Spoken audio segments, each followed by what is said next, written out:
दोस्तों नमस्कार। फिल्में एक समय ऐसा हुआ करता था जब समाज का आईना हुआ करती थी, जब शिक्षा देती थी, जब कई सारी चीज़ों के बदलाव में अहम योगदान निभाया करती थी। लेकिन अब वो समय है जब फिल्मों के द्वारा हिंसा भड़काई जा सकती है, रॉन्ग मैसेजेस तक जनता तक पहुंचाया जा सकता है।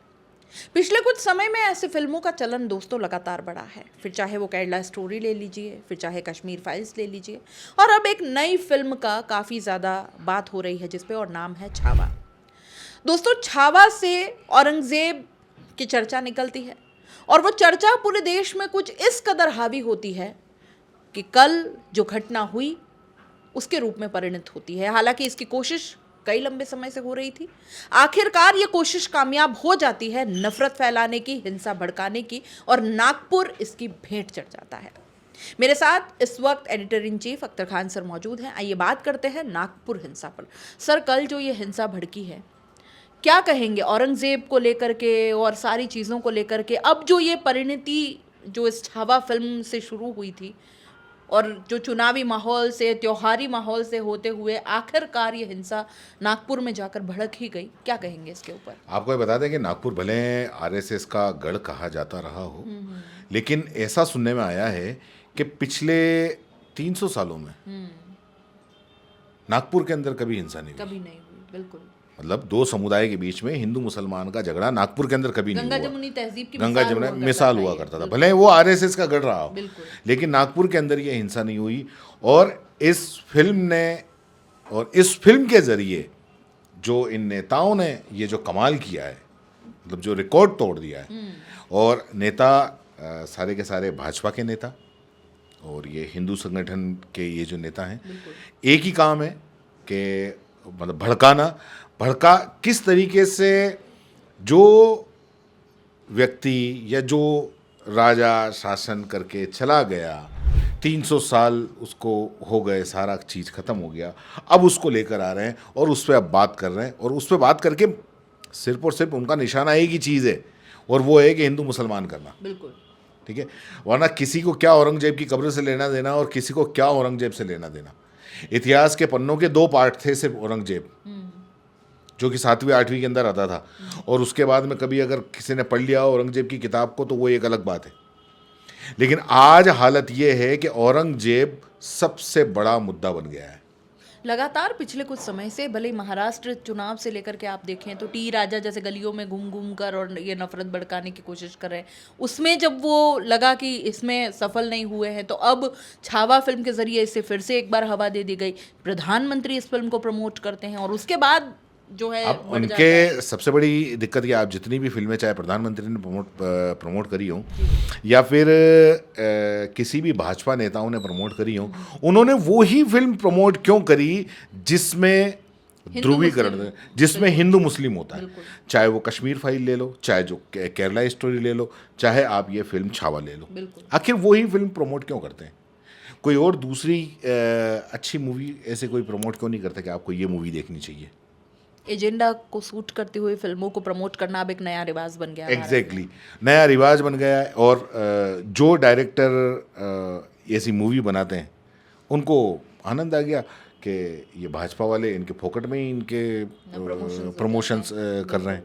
ये हाल तब है सर जब इस फिल्म को बनाने वाले जो लक्ष्मण जो हैं, उन्होंने तक इसके ऊपर माफ़ी मांग ली जब उनके ऊपर मानहानि का मतलब मुकदमा दर्ज करने की धमकी दी गई, और जिस तरीके से जो वंशज सामने आ गए और फिर उन्होंने कहा कि नहीं, इसके ऊपर हम आपके ऊपर मानहानि कर देंगे, गलत तथ्यों को पेश किया है या इस तरीके की चीज़ें आपने, तो उन्होंने तक बैकफुट पर आकर के माफ़ी मांग ली। और ऐसी फिल्मों पर जनता को भड़काया जाना और फिर उस पर हिंसा होने तक लाना अपने आप में बहुत बड़ी चीज़ है। बहुत बड़ी चीज़ है, इसको कोई रोकने वाला नहीं है। सबसे बड़ी बात यह है कि कोई रोकने वाला नहीं है। डबल इंजन की सरकार, महाराष्ट्र की अगर बात करें, डबल इंजन की सरकार है, ठीक है।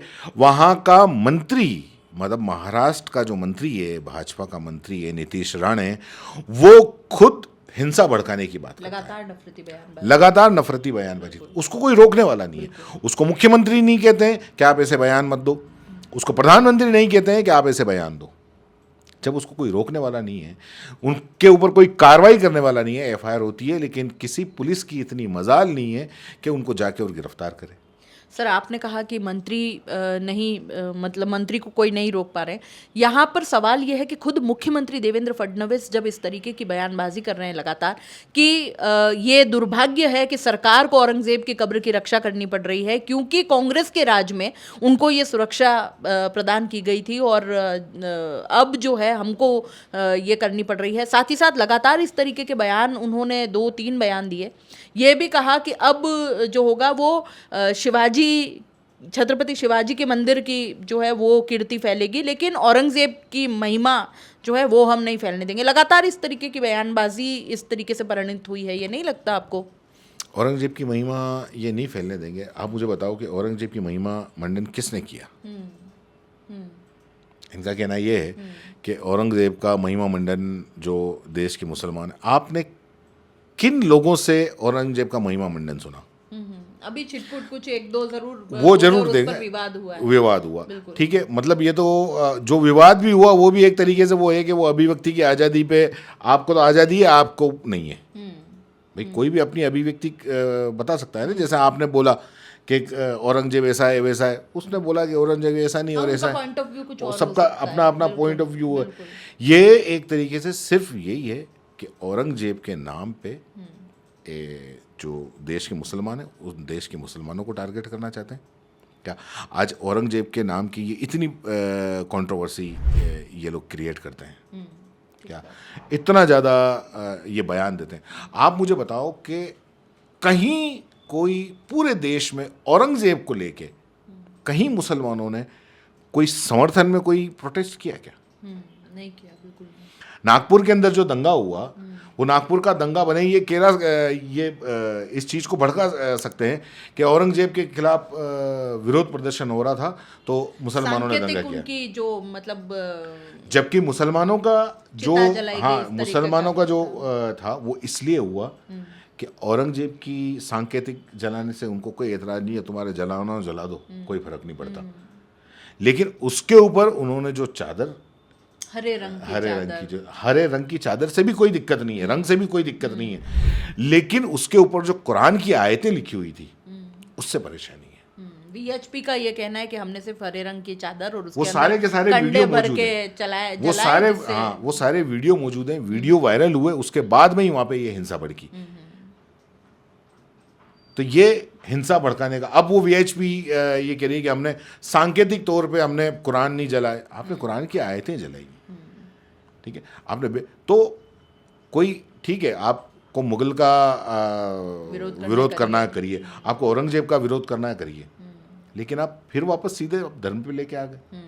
आप फिर कुरान जलाने की बात करोगे, आप वो कुरान की आयतें जलाने की बात करोगे, वो तो कैसे होगा? और इनको पता है क्या इस तरह की चीज़ होगी तो दंगे भड़केंगे लगातार इस तरीके को प्लान किया गया। आपको नहीं लगता मनोज मुंतशिर का ये कहना कि आप हटा करके शौचालय बनवा दो और यहाँ पर पानी और यूरिया तो इतना दे ही सकता, इस तरीके की टिप्पणियां जब लगातार आती जाती है एक तरफ से, तो कभी ना कभी उस चीज़ को मतलब दंगे के रूप में वो परिवर्तित हो ही जाती है। पिछले कुछ समय का कम से कम इसी तरीके का एक पूरा प्लान रहा है, या यूं कहें एक टूल किट जैसा कुछ चलता है। टूल किट जैसा भी चलता है। उसके अलावा एक और भी चीज़ है मैडम कि जो बीजेपी है ना, इस तरीके के लोगों को, इस तरीके के सेलिब्रिटी को, इस तरीके के नेताओं को ज़्यादा से ज़्यादा प्रमोट करती है। अभी जैसे कि आप कुमार विश्वास को ले लो।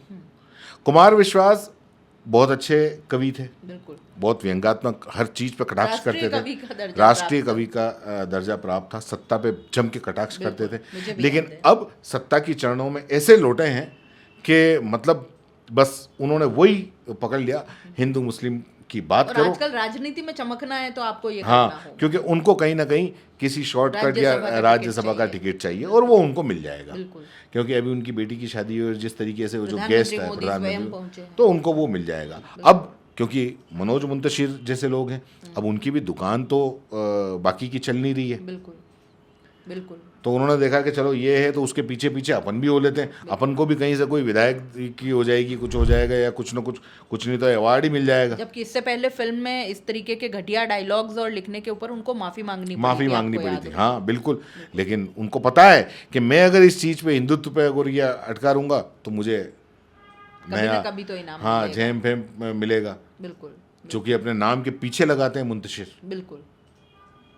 तो ये इस तरीके से ये भाजपा का शुरू से ट्रेंड रहा है कि जिसने विवादास्पद बयान दिए, जिसने हिंदू मुस्लिम की बात करी, जिसने जितनी ज़्यादा बढ़ चढ़ के बात करी, वो उसको भाजपा ने अवार्ड दिया है। आप दिल्ली चुनाव के अंदर भी देख लो, वो नेगी रोज वो पड़पड़गंज का जो विधायक है, जो रोज के रोज मुसलमानों की दुकान पे जाके कहता था तू अपना नाम लिख दे, हिंदू की दुकान पे जाके कहता था कि आप भगवा लगा दो, बिल्कुल क्या उसको विधायक का टिकट दे दिया। बिल्कुल। और ये शुरू से यही चल रहा है। अगर मान लो किसी ने गौ हत्या के उसमें अगर किसी की मॉब लिंचिंग कर दी, उसको हारफूल पहना दिए। बिल्कुल। तो ये शुरू से भाजपा का ये चलता आ रहा है। तो लोग बाग जो भाजपा से जुड़े हुए नेता हैं, वो बढ़ चढ़ के इसी तरीके से बयान देते हैं। एक और चीज़ है सर, ये औरंगजेब का जो मुद्दा है, ये कब फेंका गया जनता के बीच, या कब इसको एक बड़ा मुद्दा बनाने की कोशिश की? अगर याद करेंगे हाँ। तो राहुल गांधी और सुप्रिया सुले और इन्होंने एक प्रेस कॉन्फ्रेंस की थी, अगर आपको याद हो, और उन्होंने उस वक्त 2-3 सवाल उठाए थे, जिसके अंदर ये कहा था कि अचानक से वोटर लिस्ट में गड़बड़ी कैसे हो जाती है, हिमाचल प्रदेश की जनता जितने लोग अचानक से कैसे जुड़ जाते हैं। उसके बाद में उन्होंने कांति विधानसभा को लेकर के बात उठाई थी कि कैसे मतलब वहां पर इतने लोग जुड़ जाते हैं और सारा का सारा भाजपा में वोट कन्वर्ट हो जाता है। उन्होंने ये भी सवाल उठाया था कि वयस्क आबादी से वोटर्स की संख्या अलग कैसे है। तो ये सारे सवाल जब 3 उन्होंने उठाए चुनाव आयोग के ऊपर, तब ये औरंगजेब का एक मुद्दा नया आ जनता गया। के अब बीच में किया गया। ये हो गया है कि सिर्फ और सिर्फ अगर महाराष्ट्र और इधर अगर देखो तो सबसे बड़ा मुद्दा अगर कुछ रह गया है तो वो यही है कि औरंगजेब। बिल्कुल बिल्कुल। जबकि महाराष्ट्र में कई मुद्दे हैं, कई मुद्दे जिन पर बात हैं। होनी बहुत हाँ, जरूरी किसानों है। की बात महाराष्ट्र के अंदर जो होनी चाहिए वो नहीं हो रही है। बिल्कुल।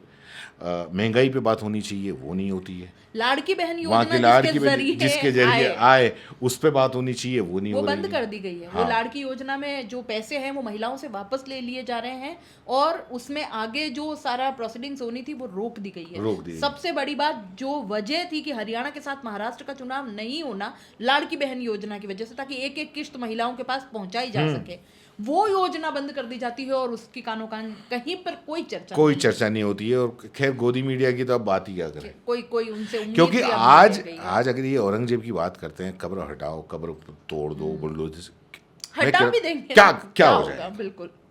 चलिए क्या हो हटा दी, जाएगा? क्या हटा दी, क्या हो जाएगा? क्या होगा? क्या फर्क आएगा? सही बात है। कोई महंगाई कम हो जाएगी, बेरोजगारी कम हो जाएगी, देश का कोई विकास हो जाएगा, बिल्कुल। ठीक है? या ऐसा रुपया क्या मजबूत हो जाएगा, रुपया मजबूत हो जाएगा, ट्रम्प रुक जाएगा, क्या होगा? क्या होगा? बिल्कुल। नहीं प्रधानमंत्री होगा। मोदी प्रेस कॉन्फ्रेंस करने लगेंगे, क्या हो जाएगा? कुछ एक छोटा सा बदलाव बता दो, क्या हो जाएगा? बिल्कुल। ये सवाल जनता के बीच में रखना बेहद क्या जो जरूरी है। इतिहास है वो इतिहास बदल जाएगा? बिल्कुल।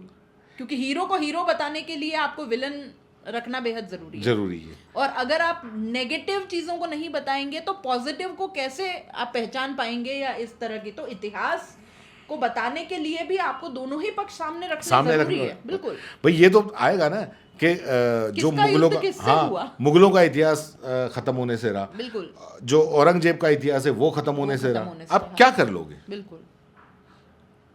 तो ये सिर्फ और सिर्फ पूरे देश का जो माहौल है वो माहौल ख़राब करने, सत्ता पे बने रहने, क्योंकि इनको लग गया है कि हम विकास के नाम पे या दूसरे नाम पे तो हर जगह फेल हो रहे हैं। महंगाई बढ़ रही है, रुपया गिर रहा है, मतलब हर जगह बंटा डाल हो रहा है। तो इनको एक ही चीज़ रह गई है कि लोगों का ध्यान उस तरफ नहीं जाए, मुद्दों से हट रहा है, और लगातार वो धर्म के नशे के अंदर इस धर्म की पुड़िया को लेते रहें और ये इस नशे के अंदर चूर रहें और मौज मस्त रहें, ताकि कोई सवाल नहीं कर सके। औरंगजेब के नाम पर हुई नागपुर में जो ये हिंसा है, उसके काफ़ी भयावह परिणाम देखने को मिल रहे हैं। काफ़ी ज़्यादा नुकसान वहाँ पर हुआ है। वहाँ पर जो माहौल है वो काफ़ी परेशान कर देने वाला है। और एक आम नागरिक होने के नाते, पत्रकार होने के नाते, आपको और हमको भी ये सोचना होगा कि आखिर इस तरह की बातों से, इस तरह की टिप्पणियों से औरंगजेब को फिर से लेकर, इस मुद्दे को लेकर के आने से, मुख्य मुद्दों से आपका ध्यान हटाया जाने की एक तरह से कोशिश है। आप इस पूरे मामले को कैसे देखते हैं? अपने राय कमेंट बॉक्स में लिख भेजिएगा। जाते जाते चैनल को लाइक, शेयर और सब्सक्राइब जरूर कर दीजिएगा। नमस्कार।